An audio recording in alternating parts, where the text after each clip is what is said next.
So hello everyone. Today we are going to start a new lecture for class 11th GOC, that is General Organic Chemistry. And first of all, we will try to figure out about the organic reactions. Organic reactions का general form हम कैसे लिखते हैं, कौन कौन सी चीजें हैं जो ऑर्गेनिक रिएक्शन के अंदर इन्वॉल्व होती है, और रिएक्शन अगर हो रहा है तो पक्का है कि कोई पुराना बॉन्ड टूटता है और नया बॉन्ड बनता है। बॉन्ड टूटने के क्या क्या कारण हैं, इलेक्ट्रॉन का मूवमेंट किस तरह से होता है, बॉन्ड की पोलैरिटी किस वजह से आती है, किन किन वजहों से आती है, इन सबको हम इस लेक्चर के अंदर फिगर आउट करने की कोशिश करेंगे। सो if we try to write the general form of organic reaction, so we can write in general form an organic molecule which is taken as the substrate and it combines with an attacking reagent to give an intermediate. This intermediate finally gives us products, यहाँ लिख लेते हैं products and by products. अभी तो ये तो सिर्फ words हैं, यहाँ कोई एग्जांपल नहीं है, कुछ नहीं है। Substrate is generally a carbon compound. अब थोड़ा फिगर आउट करने की कोशिश करें कि किस किस तरह के सबस्ट्रेट हमको मिलेंगे। ठीक है, सबस्ट्रेट अटैकिंग रिएजेंट के साथ रिएक्शन कर रहा है। अटैकिंग रिएजेंट वो जो सबस्ट्रेट पे अटैक करे उसे हम अटैकिंग रिएजेंट बोलते हैं। इंटरमीडिएट बनता है और इंटरमीडिएट प्रोडक्ट्स में चेंज होता है। ये जो पूरा जनरल एक फॉर्म है ऑर्गेनिक रिएक्शन का, this will take a general pathway, किसी पाथ से तो होके जाएगा, and that path will define the mechanism of the reaction. Mechanism actually क्या होता है हम इसके बाद डिफाइन करने वाले हैं। तो सबस्ट्रेट या कार्बन कंपाउंड हमको दो तरह के देखने को मिलेंगे यहाँ पे, एक तो इलेक्ट्रॉन रिच और दूसरा इलेक्ट्रॉन डेफिशिएंट। सिंपल भाषा में हम बात करें तो इलेक्ट्रॉन रिच वो जिनके पास एक्स्ट्रा इलेक्ट्रॉन्स हो, लूजली बॉन्डेड इलेक्ट्रॉन्स हो, जिनको वो आसानी से दे पाए। फॉर एग्जांपल अगर मैं ले लूं तो एक एल्कीन के अंदर जो पाई इलेक्ट्रॉन्स होते हैं, या फिर एक बेंजीन के रिंग के अंदर जो पाई इलेक्ट्रॉन्स होते हैं, चाहे ये हो चाहे ये हो चाहे ये जो पाई इलेक्ट्रॉन्स होते हैं, this pi electrons are loosely bonded electrons and they can be transferred easily, right. तो ये है electron rich substrate. Electron deficient substrate पे अगर हम आ जाए, एक एग्जांपल ले मॉलिक्यूल का जहां पे कार्बन और हेलोजन, किसी भी जनरल हेलोजन एटम के बीच बॉन्ड बन रहा हो, तो हमें मालूम है इस बॉन्ड के अंदर पोलैरिटी डेवलप होती है। Why? Due to more electronegative nature of halogen. Due to more electronegative nature the electron density gets displaced towards the halogen more in comparison to carbon. इस वजह से होता क्या है, हेलोजन के ऊपर पार्शियल नेगेटिव और कार्बन के ऊपर पार्शियल पॉजिटिव। ये कार्बन इस समय कैसे सेंटर का काम करता है, इलेक्ट्रोफिलिक सेंटर। अब इस इलेक्ट्रोफिलिक सेंटर का मतलब क्या है हम धीरे धीरे समझेंगे। इसका मतलब इसको इलेक्ट्रॉन की क्या है जरूरत है। अगर सबस्ट्रेट दो तरह का है, that clearly defines that attacking reagent भी दो तरह का हमको मिलेगा, एक इलेक्ट्रॉन रिच मिलेगा और एक इलेक्ट्रॉन डेफिशिएंट मिलेगा। Attacking reagent will also be of two types, electron rich and electron deficient. जो इलेक्ट्रॉन रिच अटैकिंग रिएजेंट होंगे उनको हम बोलते हैं न्यूक्लियोफाइल। इनके एग्जांपल्स भी हम आगे देखेंगे after completion of this. Electron rich को न्यूक्लियोफाइल, इलेक्ट्रॉन डेफिशिएंट जो अटैकिंग रिएजेंट होगा उनको हम बोलेंगे इलेक्ट्रोफाइल। अभी आप सोच रहे होंगे कि इन दो कैटेगरी का हम क्या करें, तो ध्यान से देखो, जिस कंडीशन में यहाँ पे एटम के पास इलेक्ट्रॉन की कमी है उस पे अटैक कौन करेगा, न्यूक्लियोफाइल। जिसके पास इलेक्ट्रॉन एबंडेंट अमाउंट में हो वो न्यूक्लियोफाइल इस कार्बन पे अटैक कर सकता है। ये हम देखेंगे एक एग्जांपल भी लेके इसके आगे। इलेक्ट्रोफाइल को जनरली हम रिप्रेजेंट करते हैं ई प्लस से, जो कि इलेक्ट्रॉन डेफिशिएंट है, जिसको इलेक्ट्रॉन की जरूरत है। तो ये ई प्लस देखो एक इलेक्ट्रॉन रिच सबस्ट्रेट पे जाके अटैक कर सकता है। अब आप सोचते हो कि अगर ये ई प्लस है तो यहाँ तो कहीं माइनस का चार्ज दिख नहीं रहा, तो यहाँ अटैच कैसे होगा, लेकिन यहाँ पाई बॉन्ड तो है। अगर ये पाई बॉन्ड ब्रेक करके किसी कार्बन पे चला जाए तो वो नेगेटिव चार्ज, वहां इलेक्ट्रॉन डेंसिटी मिलेगी इस पर्टिकुलर अटैकिंग रिएजेंट को, और वो आसानी से उस पोजीशन पे जाके अटैक कर सकता है। That means that substrate can be of two types, electron rich and electron deficient. Attacking reagent can also be of two types, electron rich and electron deficient. Those which are electron rich attacking reagent are said to be nucleophile, and those which are electron deficient attacking reagent are said to be electrophile. After this we will try to take some few examples of nucleophile और electrophile, और हम एक reaction से भी समझने की कोशिश करेंगे कि एक्चुअली ये रिएक्शन कैसे हुआ। First you note it down and then we will continue further. So now we have already seen that attacking reagent दो तरह का हो सकता है। कौन कौन सा, इलेक्ट्रोफाइल और न्यूक्लियोफाइल। न्यूक्लियोफाइल वो जो कि इलेक्ट्रॉन रिच हो और इलेक्ट्रोफाइल वो जो इलेक्ट्रॉन डेफिशिएंट हो। Now let us take the example of reaction for electron deficient E plus के लिए एक रिएक्शन से हम एग्जांपल समझे कि ये किस तरह से रिएक्शन और किस तरह के सबस्ट्रेट पे ये रिएक्ट करेगा। सपोज हमने ले लिया एक एल्कीन लिया और इसका रिएक्शन हम करा रहे हैं हाइड्रोजन ब्रोमाइड से करा रहे हैं, ठीक है। अब यहाँ पे हाइड्रोजन ब्रोमाइड के अंदर जो H है उसको अगर किसी कार्बन से अटैच कराना हो तो ध्यान से देखो, इस पाई बॉन्ड में से ये पाई बॉन्ड जो है कार्बन पे अगर ब्रेक कर जाता है तो कार्बन पे आएगा नेगेटिव, इस कार्बन पे आएगा पॉजिटिव और ये कार्बन हाइड्रोजन को खींचेगा। ध्यान से देखो बात को, जैसे ही ये पाई बॉन्ड ब्रेक होके कार्बन पे गया, इस पे आया नेगेटिव और इस कार्बन ने H को खींचा, लेकिन H हमको किस फॉर्म में चाहिए, प्लस के फॉर्म में चाहिए। और प्लस कब होगा, जब ये आगे वाली बॉन्ड टूट के ब्रोमीन पे जाएगी, और ये टूट सकती है इसलिए due to high electronegativity of bromine. तो फाइनली हुआ क्या, हुआ ये कि इस वाले कार्बन पे एक पॉजिटिव चार्ज आया, ध्यान से देखना, ये वाली बॉन्ड सिंगल हो गई और इस कार्बन पे दो बॉन्ड्स तो थे ही, दो बॉन्ड्स तो पहले से थे, एक H आके अटैच हो गया। अभी यहां से बाहर क्या निकला है, Br-। ये Br- क्या करता है, इस कार्बन को अप्रोच करता है और फाइनली जब अप्रोच करता है तो हमको कुछ इस तरह का प्रोडक्ट देखने को मिलता है, इस तरह का प्रोडक्ट वेयर HBr का एडिशन हुआ, इसे हम बोलते हैं इलेक्ट्रोफिलिक एडिशन। सो यहां क्या देखने को मिल रहा है कि if the attacking reagent is electrophilic in nature, it will search for electron rich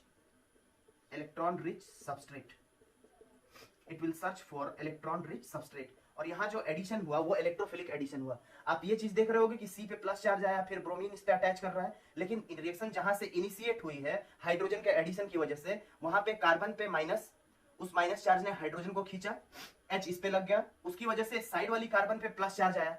तो हम ये कंक्लूड कर सकते हैं यहां से कि जो इलेक्ट्रोफाइल्स होंगे, जो इलेक्ट्रॉन डिफिशिएंट होंगे, which are in search of electron, they will obviously attack which type of substrate, they will attack electron rich substrate। चलो एक और बात कर लेते हैं, एक एरोमेटिक सिस्टम का एग्जांपल लेके हम बात कर लेते हैं।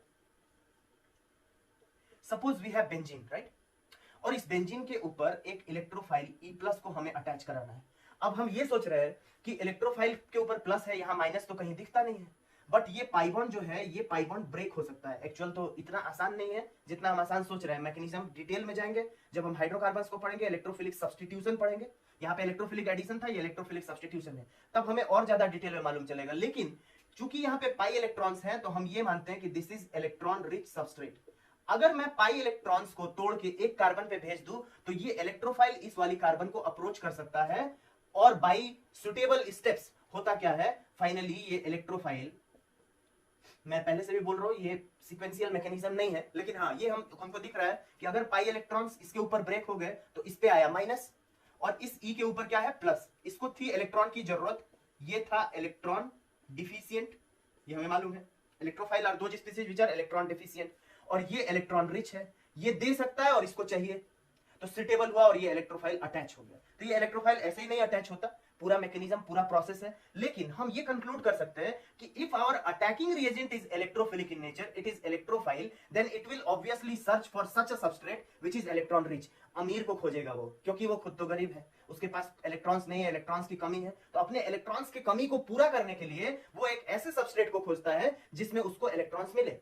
यही चीज तुम न्यूक्लियोफाइल में देखोगे बेटा, तो nucleophile will search for such type of centre inside the substrate where there is deficiency of electron. ये ऐसे सेंटर्स को सर्च करेगा जहां पे इलेक्ट्रॉन की डेफिशिएंसी हो, क्योंकि न्यूक्लियोफाइल क्या है, इलेक्ट्रॉन रिच स्पीशीज होते हैं। इसके लिए भी हम एग्जांपल देखेंगे, इसके लिए भी हम रिएक्शन देखेंगे with mechanism, but before that you note it down and then we will give some examples for electrophile. Electrophile can be either of two types, एक तो कैटायनिक होगा, ये तो नॉर्मली हमें पता चल रहा है, जैसे Cl+ हो गया, NO2+ हो गया, ठीक है, इस तरह के क्लोरोनियम आयन, नाइट्रोनियम आयन, ये कैटायनिक स्पीशीज। प्लस चार्ज है, इसका मतलब क्या है, प्लस चार्ज किसी स्पीशीज पे होता है, इसका मतलब क्या है, इलेक्ट्रॉन की डेफिशिएंसी है, वो इलेक्ट्रॉन को एक्सेप्ट कर सकता है। लेकिन कैटायनिक होने के साथ साथ कुछ न्यूक्लियो इलेक्ट्रोफाइल हमको न्यूट्रल नेचर के भी मिलेंगे, न्यूट्रल नेचर के भी मिलेंगे। कंपाउंड, वो पर्टिकुलर ग्रुप जो होगा, वो मॉलिक्यूल होगा, वो न्यूट्रल होगा, लेकिन वो इलेक्ट्रॉन को खींच रहा होगा, उसके कुछ कारण है। तो कुछ जनरल एग्जांपल्स हम लोग देखेंगे। फिलहाल आप ये समझो कि अगर हमारे पास अटैकिंग रिएजेंट इलेक्ट्रोफाइल है तो वो हमेशा किसको खोजेगा, एक इलेक्ट्रॉन रिच सबस्ट्रेट को खोजेगा। I hope you have understood this. Note करो, फिर आगे बढ़ते बेटा। Till now we have covered that, हमने देखा कि इलेक्ट्रोफाइल हमेशा एक ऐसे सबस्ट्रेट को की तलाश में है जो कि इलेक्ट्रॉन रिच हो, क्योंकि उसको इलेक्ट्रॉन की डेफिशिएंसी है। Now we will see some examples. तो मैंने बोला कि इलेक्ट्रोफाइल दो तरीके के हो सकते हैं, कैटायनिक या neutral.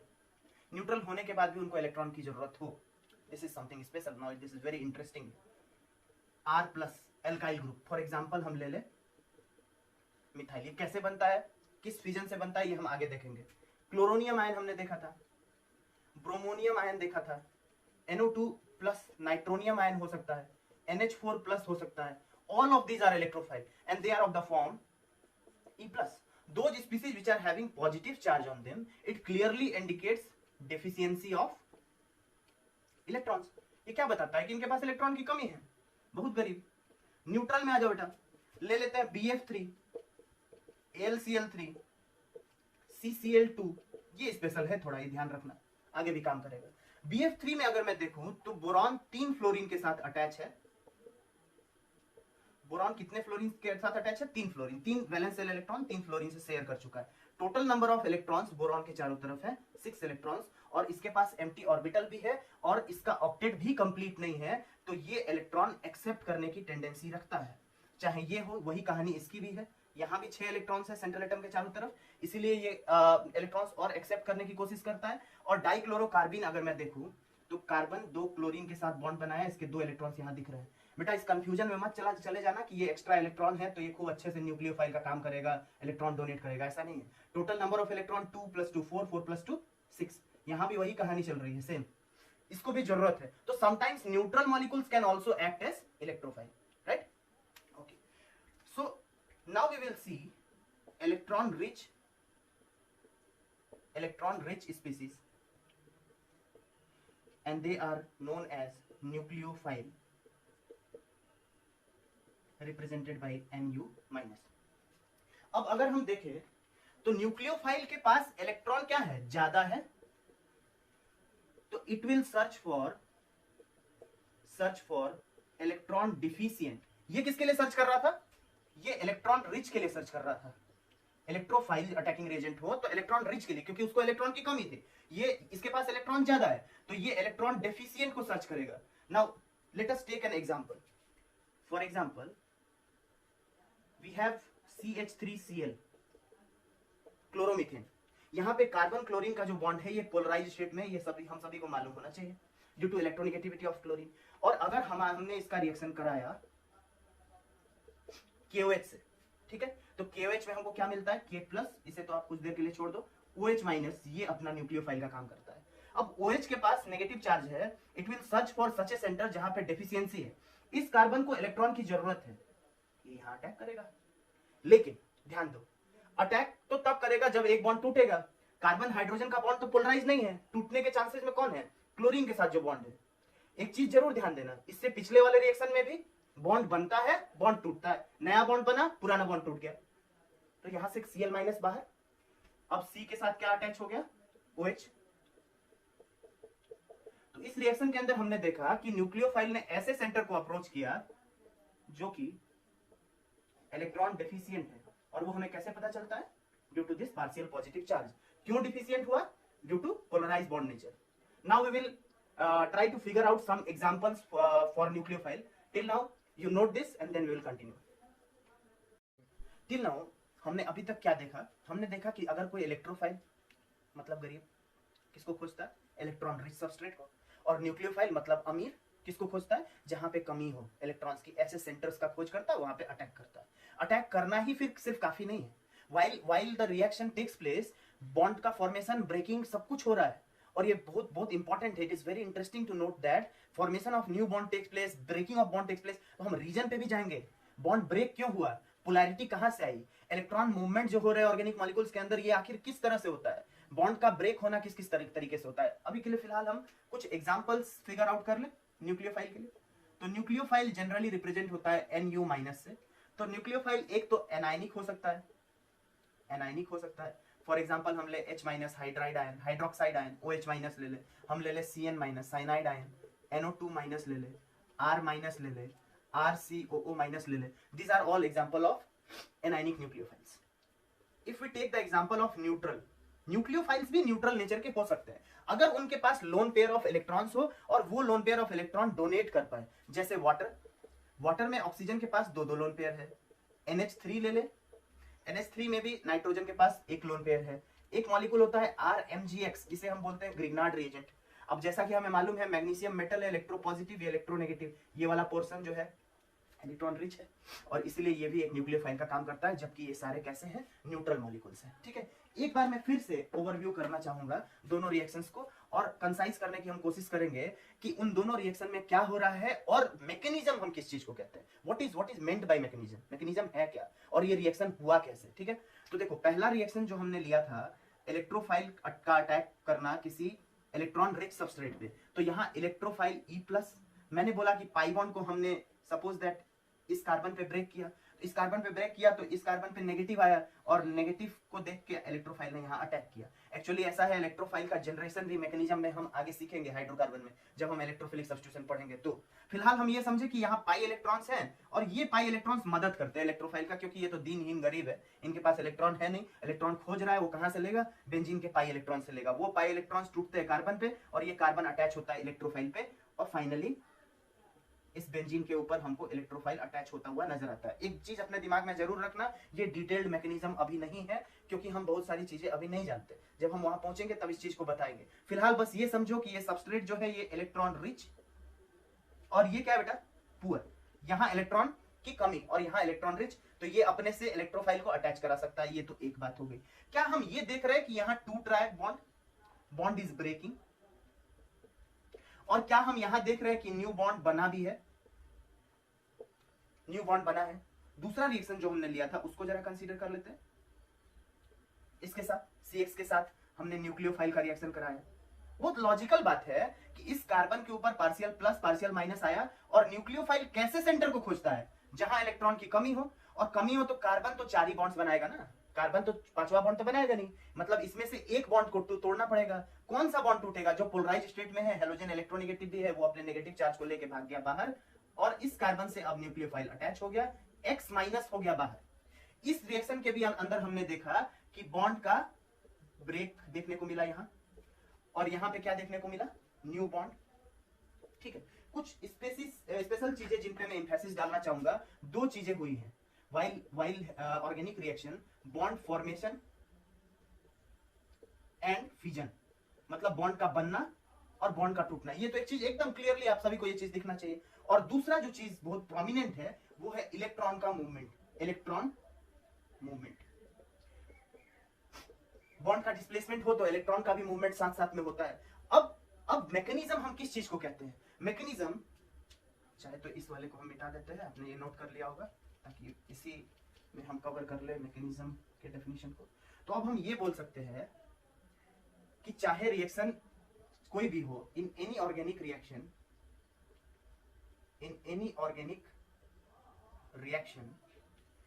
The detailed and stepwise account that explains breaking and making of bond, ये चीज एविडेंट है यहाँ नीचे, इसलिए मैंने दोनों रिएक्शंस को दोबारा से लिखा. Breaking and making of bond is known to be reaction mechanism. Steps का वो सीक्वेंशियल अकाउंट जो कि हमको ये शो करता है कि कैसे बॉन्ड टूटा, पोलैरिटी कहां से आई, किस तरह से आई, सारे चीजों को स्टेप वाइज एक एक करके दिखाता है. एक्चुअल तो हम ये सीधा रिएक्शन लिख रहे हैं, अभी यहाँ पे भी ऑलमोस्ट सीधा हमने रिएक्शन लिखा है, मैकेनिज्म पे हम आए नहीं है. That we know as reaction mechanism. तो रिएक्शन मैकेनिज्म पे हम आगे तो जाएंगे ही, हाइड्रोकार्बन्स वाले चैप्टर में सब रिएक्शंस के मैकेनिज्म हमको पढ़ने को मिलेगा, जैसे इलेक्ट्रोफिलिक सब्स्टिट्यूशन. क्लास 12th में आप न्यूक्लियोफिलिक सब्स्टिट्यूशन, उनके टाइप्स, एलिमिनेशन रिएक्शन, उनके मैकेनिज्म, ये सब आप पढ़ोगे. बट बिफोर दैट हमको तो ये सोचना होगा कि यहाँ पे जो ये बॉन्ड टूट रहा है, ये बॉन्ड किस तरह से टूट रहा है. ठीक है, बॉन्ड फिजन और बॉन्ड फिजन के टाइप्स को हम कवर करेंगे. टिल नाउ आप इसको नोट करो और जरूर ये दिमाग में रखो कि ये जो सेटअप था ऑर्गेनिक मॉलिक्यूल मतलब substrate, attacking reagent, electron rich या इलेक्ट्रॉन डेफिशिएंट हो सकता है, उस हिसाब से सबस्ट्रेट डिसाइड हो जाती है. अगर वो खुद इलेक्ट्रॉन रिच है, मतलब न्यूक्लियोफाइल है, जो इलेक्ट्रॉन रिच वो न्यूक्लियोफाइल है, तो वो खोजेगा कैसे सेंटर को, जहां इलेक्ट्रॉन की कमी होगी। और अगर उसको खुद इलेक्ट्रॉन की कमी है तब वो किसको खोजेगा, जिस सबस्ट्रेट में इलेक्ट्रॉन क्या हो, ज्यादा हो। जैसे पाई बॉन्डेड सिस्टम यहाँ पे दिख रहा है आपको, इलेक्ट्रोफाइल इसको अप्रोच करता है, क्योंकि ये धनी और ये गरीब, ये धनी ये गरीब तो ये जाएगा, और ये गरीब और ये धनी तो ये जाएगा, ये अटैच करेगा इसको, ये अटैच करवा लेगा। और न्यूक्लियोफाइल धनी और ये जो है गरीब, तो न्यूक्लियोफाइल ने इसको इलेक्ट्रॉन दिया। तो that's what we can conclude about the attacking reagents and substrate. After this, we will continue with fission and types of fission. How many types of fissions are take place? What is the stability factor? कौन-कौन सी चीजें हैं? ये CH3 plus carbocation, कार्बोएनायन, free radicals, ये सब कैसे बनते हैं, ये सब चीजों को हम देखेंगे. Till now, you pause the video, note this down, and then we will continue. So in the last lecture हमने इससे पहले हमने देखा कि जो भी रिएक्शन हो रहा है अपना इलेक्ट्रोफाइल के साथ या न्यूक्लियोफाइल के साथ, सबस्ट्रेट के साथ, वहां पे सबसे नेसेसरी क्या है? Starting initiation, breaking of older bonds. ये एक चीज हमको देखने को मिला. बॉन्ड टूटेगा कार्बन हेलोजन का, तब तो न्यूक्लियोफाइल लगेगा. Do you remember that from the last reaction? तो दिस ब्रेकिंग ऑफ बॉन्ड्स और bond cleavage is also known as fission of bond.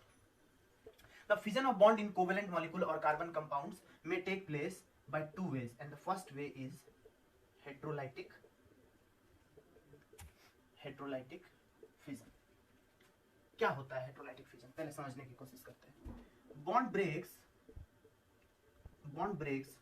so that one of the fragment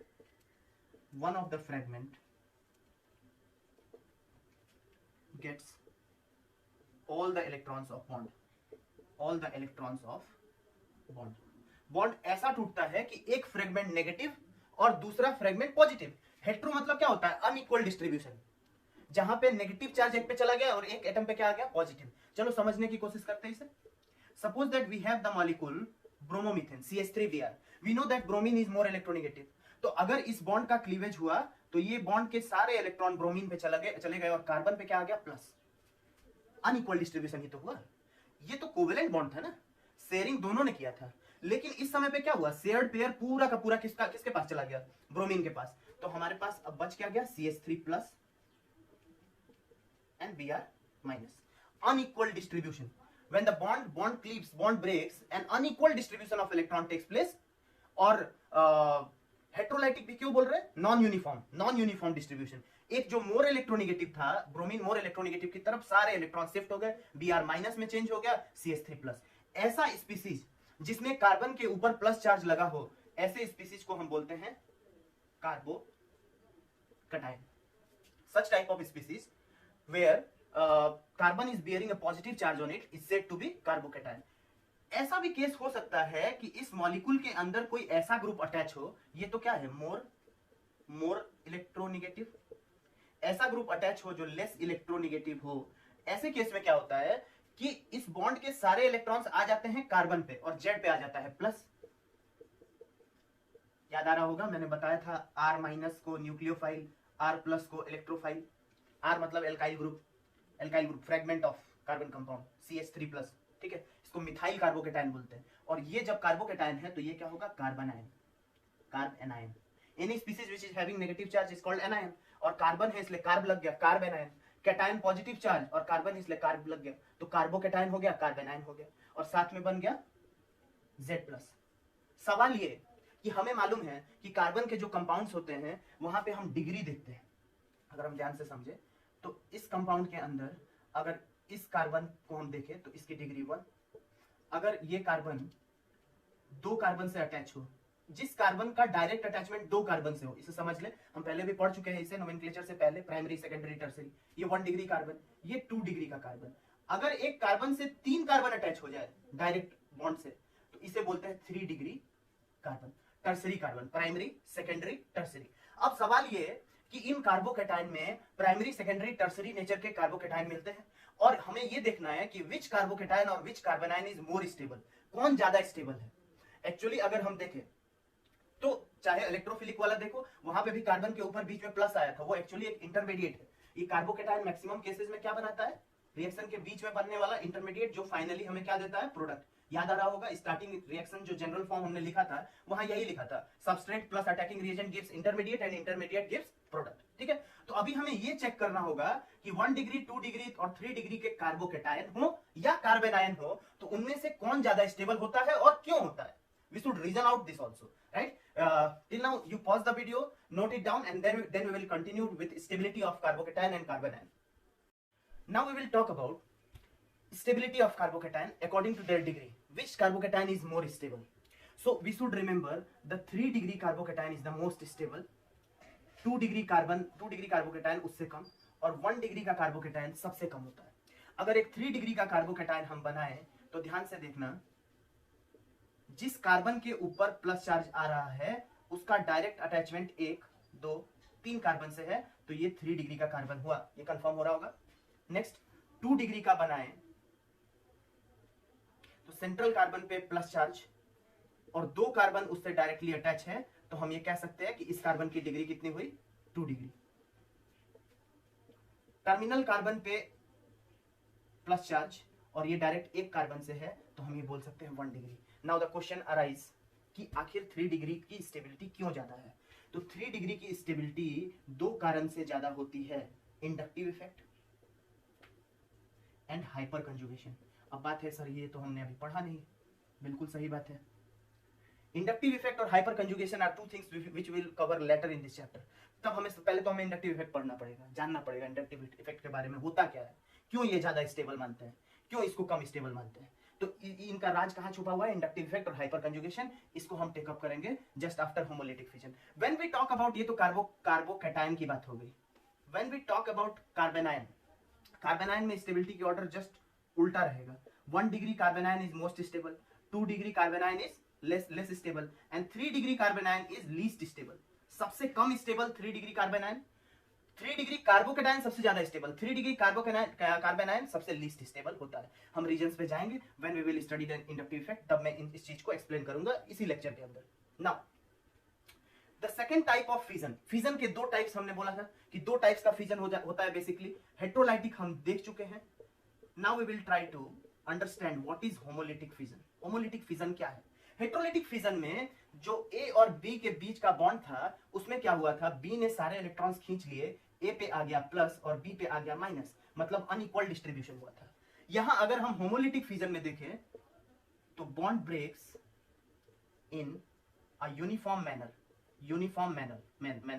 यहां equal distribution होता है electrons का, और जो species बनते हैं याद रखना हम उसे बोलते हैं free radicals. This homolytic fission, suppose that मैं एग्जांपल लूं अल्काइल हैलाइड जिसमें कार्बन और हेलोजन के बीच बॉन्ड है, तो ये होमोलिटिक फिजन या तो लाइट के प्रेजेंस में हो सकता है या हीट, इलेक्ट्रिसिटी, इन चीजों के प्रेजेंस में फ्री रेडिकल्स का फॉर्मेशन। ध्यान देना जब हम ए और बी के बीच हेट्रोलिटिक फिजन की बात कर रहे थे तो कैसा एरो बना रहे थे, कंप्लीट एरो बना रहे थे, बी की तरफ कंप्लीट एरो, और यहां पे हम हाफ हेडेड एरो बना रहे हैं। इस बॉन्ड का एक इलेक्ट्रॉन एक्स पे जाएगा और दूसरा इलेक्ट्रॉन आर के ऊपर जाएगा, मतलब हमको मिलेगा एक alkyl free radical and X के ऊपर एक फ्री रेडिकल। याद रखना this free radicals are highly reactive species, they are highly reactive, बहुत ज्यादा रिएक्टिव है और ये चेन रिएक्शन परफॉर्म करते हैं। इसके बारे में आगे पढ़ेंगे, अभी हमें अंतर समझना है। इसको देखो और इसको देखो, यहां पे एक बार और बताता हूं, ए और बी के बीच बॉन्ड था, बी ने सारे इलेक्ट्रॉन खींच लिए, मोर इलेक्ट्रोनेगेटिव था, तो ए प्लस हो गया और बी माइनस हो गया, ये हो गया हेट्रोलिटिक फिजन, जैसा कि हमने यहाँ पे देखा था कार्बोकैटायन वाले केस में। या उल्टा भी हो सकता है, ए खींच ले और बी लेस इलेक्ट्रोनेगेटिव हो तो ए माइनस बी प्लस हो जाएगा। लेकिन अगर ए और बी के बीच बॉन्ड है जिसमें हम हाफ हेडेड एरो दिखा रहे हैं, इस तरह का फिश हुक की तरह हाफ हेडेड एरो दिखा रहे हैं, सॉरी इसको हम हाफ हेडेड कर लेते हैं, हाफ हेडेड एरो दिखा रहे हैं, तो यहाँ पे इस बॉन्ड के अंदर कितने इलेक्ट्रॉन्स है, 2, इसमें से एक इलेक्ट्रॉन ए पे आ गया और दूसरा इलेक्ट्रॉन बी पे आ गया, इस स्पीसीज को हम बोलते हैं फ्री रेडिकल्स। तो इसका मतलब ये हुआ कि ऑर्गेनिक रिएक्शंस के अंदर बॉन्ड का क्लीवेज 2 तरीके से हो सकता है, या तो अनइक्वल डिस्ट्रीब्यूशन, जो मोर इलेक्ट्रोनेगेटिव है वो बॉन्ड के सारे इलेक्ट्रॉन्स को खींच ले अपनी तरफ, तो बी पे ऊपर आ गया माइनस और ए के ऊपर आ गया प्लस।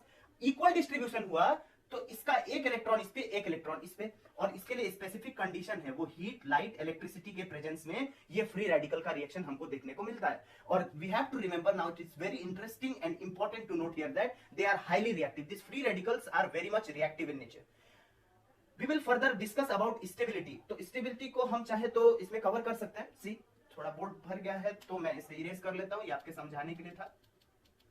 स्टेबिलिटी का ऑर्डर वैसा ही है जैसा कार्बोकैटायन का था, 3 degree, then 2 degree, then 1 degree. Highest stability is of 3 degree free radical, then 2 degree free radical, then 1 degree. Don't worry, अभी ये चीज थोड़ा सा परप्लेक्शन में होगा क्योंकि ये समझ में नहीं आ रहा 3 डिग्री ज्यादा स्टेबल हुआ क्यों कार्बोकैटायन, 3 डिग्री कार्बोनाइन लीस्ट स्टेबल हुआ क्यों, ये भी नहीं समझ में आ रहा। इसका रीजन हमको इंडक्टिव इफेक्ट में मिलेगा। So further we will try to cover up the inductive effect and try to learn about inductive effect, try to understand about inductive effect and types of inductive effect. Till now we have covered up to homolytic fission कि bond breaking किस किस way out से होता है, किस कौन कौन सा पाथवे है जिससे बॉन्ड टूट सकता है, और बॉन्ड क्यों टूटता है, बॉन्ड में पोलैरिटी क्यों आती है, इसके रीजंस को पढ़ने के लिए हमको ये इंडक्टिव इफेक्ट, हाइपर कंजुगेशन, उसके बाद रेजोनेंस, इन चीजों को हमें पढ़ना होगा कि from where this polarity arise, extent of polarity कम ज्यादा, और इस पोलैरिटी का या इस इंडक्टिव इफेक्ट का असर और प्रॉपर्टीज पे किस तरह से पड़ सकता है, then we will try to understand. Till now you pause the video, note it down and then we will continue. Till now we have seen that fission किस किस तरीके से हो सकता है, होमोलाइटिक फिजन और हेटेरोलाइटिक फिजन। होमोलाइटिक फिजन में दो तरह के स्पीसीज कार्बोकैटायन और कार्बोनाइन बनता हुआ दिखता है, और हेटेरोलाइटिक फिजन में दो तरह के स्पीसीज कार्बोकैटायन और कार्बोनाइन, और होमोलाइटिक फिजन के अंदर फ्री रेडिकल्स बनते हैं। दोनों का कंडीशन अलग है, एक में इक्वल डिस्ट्रीब्यूशन, इलेक्ट्रॉन्स एक एक दोनों पे चले गए, उसके लिए कुछ कंडीशन, हाईली रिएक्टिव होते हैं, उनकी स्टेबिलिटी सबके बारे में हमने बात किया, लेकिन अभी तक हमने ये नहीं बात किया कि व्हाई दे आर स्टेबल। 3 डिग्री कार्बोकैटायन क्यों स्टेबल है, 3 डिग्री कार्बोनाइन क्यों लीस्ट स्टेबल है, सबसे ज्यादा क्यों है अगर मैं कार्बोकैटायन में जाऊं, और 3 डिग्री में ही कार्बोनाइन में जाऊं तो उसकी स्टेबिलिटी लीस्ट क्यों है। तो now we must be interested, breaking of bond के बारे में तो हमने पढ़ लिया, अब किन चीजों के बारे में जानने की इच्छा होनी चाहिए। See reason for breaking of bond, second reason for polarity, effect and extent of polarity। हमने बार बार देखा कि पोलैरिटी के वजह से भी बॉन्ड ब्रेक होता है, टूटता है। ध्यान दो, ये वाला याद करो, CX बॉन्ड, NU न्यूक्लियोफाइल, ये इस पे गया, आखिर ये पोलर है बॉन्ड, तभी तो ये टूट जा रहा है। तो ये पोलैरिटी आई कहां से, इस पोलैरिटी की वजह तो यही है। इस इफेक्ट को क्या बोलते हैं, इलेक्ट्रॉन डिस्प्लेसमेंट, इसी वजह से तो हो रहा है, ठीक है। इन सब का आंसर हमको मिलेगा कुछ इफेक्ट्स पढ़ने में, और वो इफेक्ट्स स्टार्ट होता है बेटा इंडक्टिव इफेक्ट से। आई थिंक हमें मैं ये इरेज कर सकता हूँ, नोट कर लो इसे। हमें चाहिए reason for polarity, reason for breaking of bond and effect and extent of polarity. ये किन चीजों पे डिपेंड करेगा, इसको हम फाइंड आउट करने की कोशिश करेंगे। Okay, so now we will start our discussion with inductive effect. Definition से पहले मैं इसे एक एग्जांपल से शुरू करूंगा। Inductive effect is related to the word induction. Chloroethane एक मॉलिक्यूल का एग्जांपल हमने लिया, तो यहां हम देख रहे हैं अगर इस कार्बन को मैंने दिया नंबर 1 और इस कार्बन को दिया नंबर 2, तो हम देख रहे हैं कि ये कार्बन क्लोरीन जो बॉन्ड है, क्या ये पोलराइज्ड स्टेट में रहेगा, क्योंकि क्लोरीन मोर इलेक्ट्रोनेगेटिव है, वो खींच रहा होगा इलेक्ट्रॉन डेंसिटी को अपनी तरफ। तो होगा क्या कि इस क्लोरीन पे पार्शियल नेगेटिव, अलग तो हुआ नहीं है, तो आयन Cl माइनस तो बनेगा नहीं क्योंकि बॉन्ड तो है, लेकिन पार्शियल नेगेटिव क्यों आया, क्योंकि क्लोरीन ज्यादा इलेक्ट्रोनेगेटिव है। जब इसके ऊपर पार्शियल नेगेटिव आया तो इसके ऊपर कैसा आएगा, पार्शियल प्लस। अब थोड़ा ध्यान से बात को हमें यहां समझना है।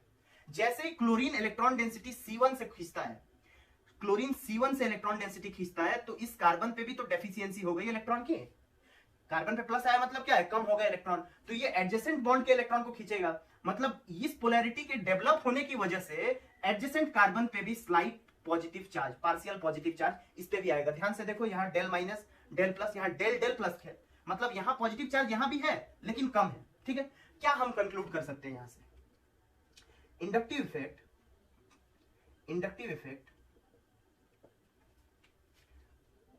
arises due to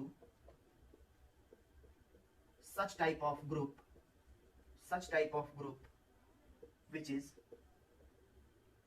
present in molecule, present बोल सकते हैं या अटैच्ड, ऑलरेडी अटैच, जैसे क्लोरीन अटैच है यहाँ पे। सेकंड थिंग हम क्या अटैच कर, क्या हम बोल सकते हैं, इंडक्टिव इफेक्ट ट्रेवल्स, इस बॉन्ड के पोलराइज होने की वजह से ये पोलैरिटी आई है, ये ध्यान देना, ये इंडक्शन ही तो है, चार्ज इंड्यूस ही तो हो रहा है। क्यों हो रहा है, क्योंकि क्लोरीन पुल कर रहा है, और क्लोरीन पुल कर रहा है तो C1 फिर खींच रहा है किससे, C2 से। C2 पे भी चार्ज आ रहा है लेकिन उतना नहीं जितना इस पे आ रहा है, क्योंकि क्लोरीन नजदीक किसके है, C1 के, और जितना ये दूर जाते जाएगा इंडक्टिव इफेक्ट का जो स्ट्रेंथ है वो कम होता जाएगा, और 3 कार्बन के ऊपर जाने के बाद इंडक्टिव इफेक्ट का जो इंडक्टिव इफेक्ट का स्ट्रेंथ होता है वो बिल्कुल मिनिमाइज हो जाता है। तो हम बोल सकते हैं कि inductive effect travels in the molecule and gets minimized after 3 carbons, 3 carbon के बाद ये मिनिमाइज हो जाता है। तो ये पोलैरिटी जो डेवलप हो रही है इस मॉलिक्यूल, पर्टिकुलर मॉलिक्यूल के अंदर, ये तो बेसिकली हो किसके वजह से रही है? क्लोरीन की वजह से। ठीक है, अब हम यहां देखें in the above, actually inductive effect भी हमको 2 तरह का पढ़ना है। तो अभी हमको ये नहीं मालूम कि ये कौन सा इंडक्टिव इफेक्ट, एक होगा -I और एक होगा +I। In the above example, electron density gets displaced towards the attached group,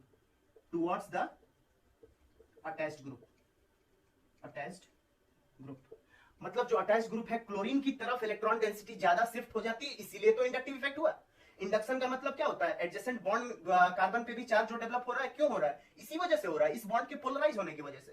तो in the above example, electron density gets displaced towards the attached group, and inductive effect जब इस तरह का होगा कि ग्रुप खींच रहा होगा इलेक्ट्रॉन डेंसिटी कार्बन से, तो ऐसे इंडक्टिव को हम इफेक्ट को हम क्या बोलेंगे? -I, मतलब नेगेटिव इंडक्टिव इफेक्ट। अब बात ऐसी है कि नेगेटिव इंडक्टिव इफेक्ट दिखाने वाला सिर्फ क्लोरीन तो होगा नहीं अकेला, और भी कई सारे ग्रुप होंगे। उसमें भी एक और बात कि जो ये सारे ग्रुप्स हैं इनके स्ट्रेंथ का भी एक ऑर्डर होता है।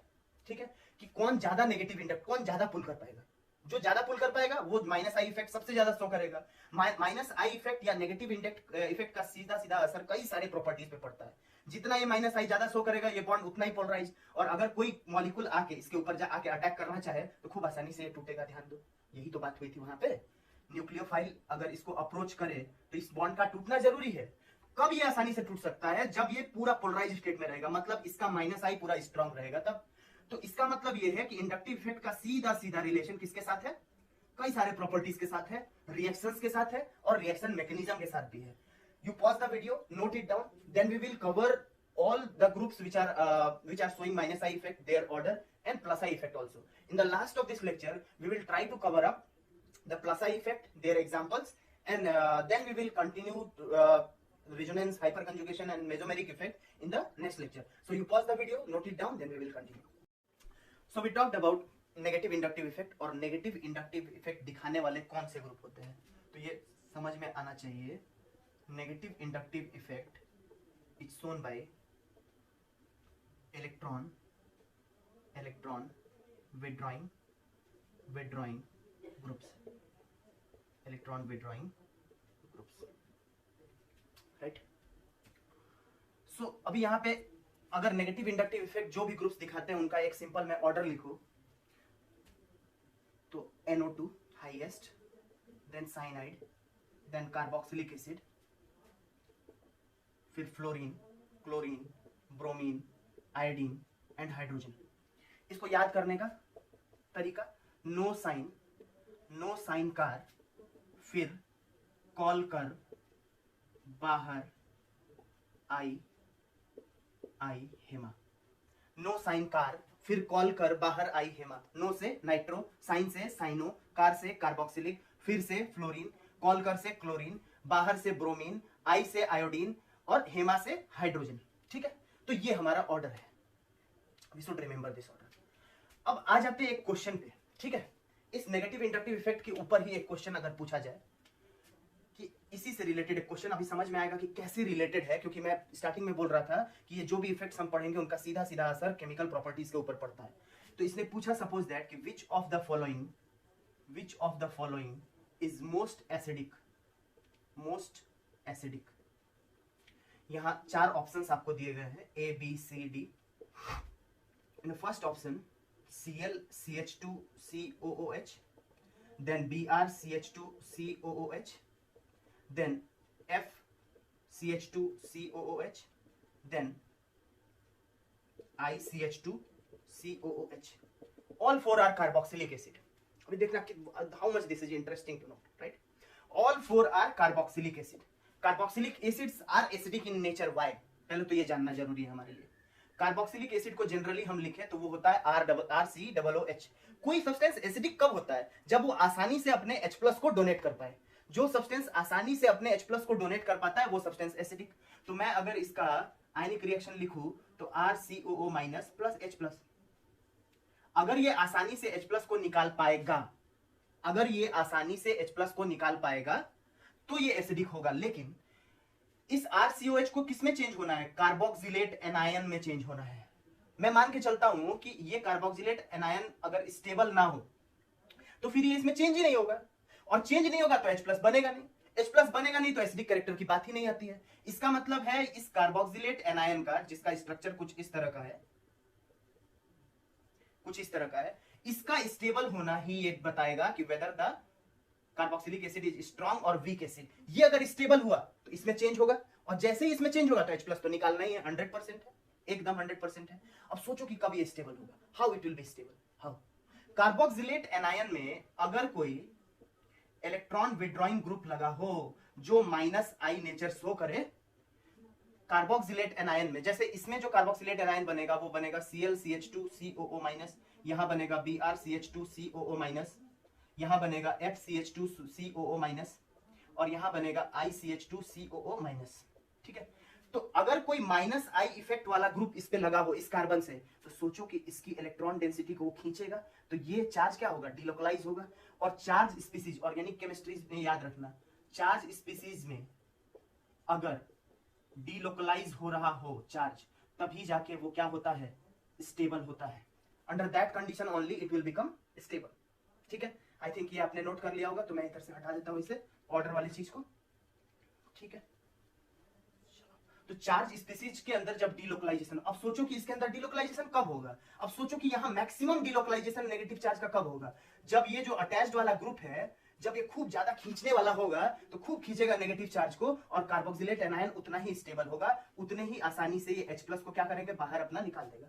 हमें मालूम है कि fluorine is the strongest electronegative atom, fluorine strongest electronegative है, और -I इफेक्ट सबसे ज्यादा कौन शो करेगा? बोलो, सिंपल सी बात है, फ्लोरीन पूरे पीरियोडिक टेबल में इलेक्ट्रोनेगेटिव होता है, मोस्ट इलेक्ट्रोनेगेटिव। तो जब फ्लोरीन सबसे ज्यादा इलेक्ट्रोनेगेटिव है तो -I इफेक्ट शो करेगा, और जितना ज्यादा ये -I शो करेगा ये उतना ज्यादा ही स्टेबल, ये जितना ज्यादा स्टेबल होगा उतना ही आसानी से H+ यहां से बाहर निकलेगा। मतलब ऑप्शन सी हमारा क्या होगा? Correct. Due to high negative inductive effect of fluorine. और ये हमने ऑर्डर में भी देखा था, fluorine, then chlorine, then bromine, then iodine, फिर कॉल कर बाहर आई हेमा, फिर कॉल कर बाहर आई हेमा, फिर से क्या होता है? फ्लोरीन क्लोरीन, कॉल से क्लोरीन, बाहर से ब्रोमीन, आई से आयोडीन, और H से हेमा। ठीक है, तो वो तो हाइड्रोजन तो लास्ट में आता है, राइट? तो फिर कॉल कर बाहर, तो फ्लोरीन थी, तो ये वाला हो गया। क्या यहाँ नेगेटिव इंडक्टिव इफेक्ट ने एसिडिक कैरेक्टर को डिसाइड नहीं किया क्या? तो ये जो इलेक्ट्रॉन डिस्प्लेसमेंट है, इलेक्ट्रॉन डिस्प्लेसमेंट का फेनोमेनन है, मेथड्स है, तरीका है अलग अलग मॉलिक्यूल में, due to attachment of specific group, वो कुछ प्रॉपर्टीज को भी डिसाइड करता है, राइट? अब यहां तो हम बात कर रहे थे -I इफेक्ट की, जहां ऐसे ग्रुप्स अटैच करेंगे जो इलेक्ट्रॉन विड्रॉइंग नेचर के हो, उसके ऑर्डर के बारे में भी अभी मैंने बताया, और एक क्वेश्चन भी बताया, राइट? ऐसा भी तो हो सकता है, सोचो, if the attached group is electron donating, then अब ये कौन सा शो करेगा? मैंने बोला था इंडक्टिव इफेक्ट दो तरीके का है, जब पुल करता है, खींचता है तो -I, जब देगा, पुश करेगा तो +I, then it shows +I effect. +I मतलब positive inductive effect, right? Positive inductive effect. अब बात करते हैं पॉजिटिव इंडक्टिव इफेक्ट दिखाने वाले कौन से ग्रुप्स हो सकते हैं। तो याद रखना, एक बहुत जनरल चीज हमें याद रखना है। क्या याद रखना है? ये जो एल्काइल ग्रुप्स होता है ना, ये alkyl groups always they show weak positive inductive effect. अब देखो यहां पे एक ऑर्डर लिखूं मैं, ये जो टर्सरी जो एल्काइल ग्रुप इस तरह का होगा, इसका हाईएस्ट पॉजिटिव होगा, क्योंकि मैंने क्या बोला, एल्काइल ग्रुप जितना ज्यादा होंगे उतना ज्यादा पुश करने की टेंडेंसी होती है। एल्काइल ग्रुप वीक +I दिखाते हैं, तो 3 डिग्री एल्काइल ग्रुप का मैक्सिमम, 2 डिग्री का उससे कम, सबसे कम किसका होगा? 1 डिग्री, और उससे भी कम मिथाइल हम ले लेते, ठीक है? सबसे तुम्हारा कम किसका होगा? मिथाइल का, उससे भी कम होगा मिथाइल का, और ये तुम्हारा इथाइल हो गया। तो this is the order for +I effect. अब यहीं पे सा डिस्कशन रह गया, आई थिंक ये आपने ऑलरेडी नोट कर लिया होगा. So I will erase this down and we will continue.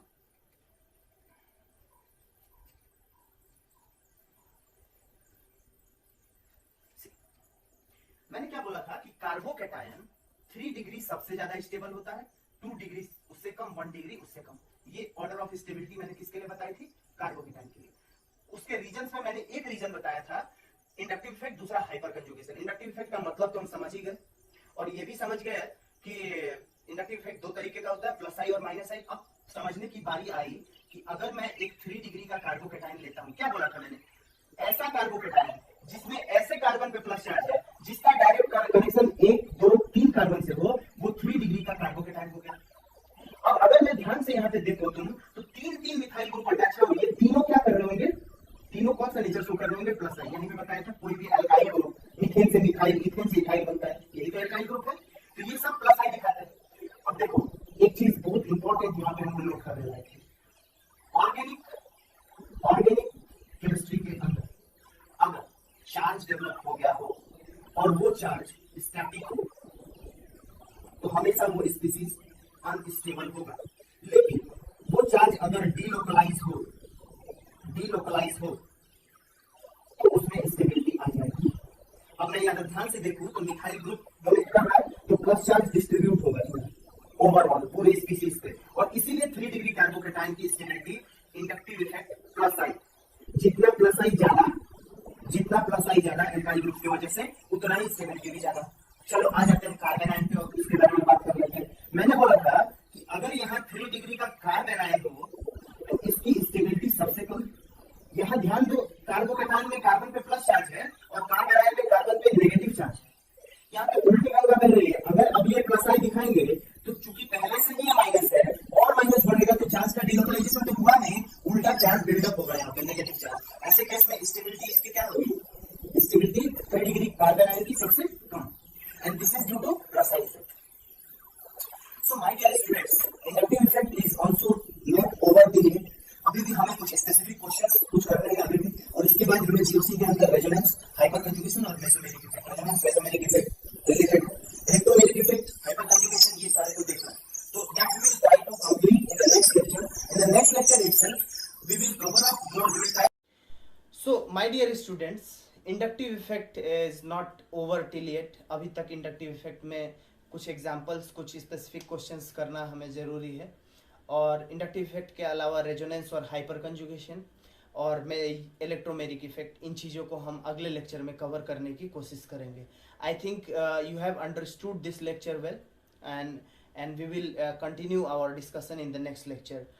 Till then, a very warm wishes of Holi to all of you, and we will continue in the next lecture. Thank you, and thank you everyone.